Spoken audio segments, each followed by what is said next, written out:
బుల్లితెరపై బ్రహ్మరథం పడతారనుకుని ఆశించిన చిరంజీవికి చుక్కెదురైంది. మీలో ఎవరు కోటేశ్వరుడు టీఆర్పీలో కొత్త రికార్డులు సృష్టిస్తుందని అనుకుంటే సెలబ్రిటీలు హోస్ట్ చేసిన షోస్ లో అతి తక్కువ టీఆర్పీలు వస్తున్న షోకా రికార్డుకెక్కేలా ఉంది. చిరంజీవి అభిమానులంతా సాయంత్రం అయితే టీవీలకి అతుక్కుపోతారని, మీలో ఎవరు కోటేశ్వరుడు టెలికాస్ట్ అయ్యే టైంలో వ్యూవర్స్ ని ఆకట్టుకోవడానికి మిగతా ఛానళ్లు చాలా ఎత్తులు వేయాలని అబ్బో చాలానే అనుకున్నారు. కానీ కలలన్నీ కళ్ళలు చేస్తూ ఈ షోకి ఆడియన్స్ లేకుండా పోయారు.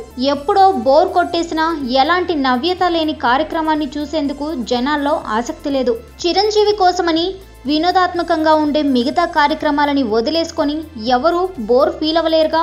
అయితే మెగాస్టార్ని ఎక్కడో ఓ రేంజ్లో ఊహించిన మా టీవీ యాజమాన్యం ఈ కార్యక్రమానికి వస్తున్న టీఆర్పీలు చూసి అవాక్కవుతుందట. ఈ కార్యక్రమం ఎలా రిసీవ్ చేసుకుంటారోనని మొదటి నుంచి ఉత్కంఠగా చూసిన చిరంజీవికి ఇది ఫెయిల్ అయిందనే వార్త మింగుడు పడడం లేదట. రాజకీయాల్లో ఆల్రెడీ ఫెయిల్ అయిన చిరుకి బుల్లితెరపై అరంగేట్రం కూడా సరిగా జరగలేదు. ఈ షో ఇంతగా ఫ్లాప్ అయిన నేపథ్యంలో మరి చిరంజీవి నెక్స్ట్ స్టెప్ ఏంటో చూడాల్సిందే.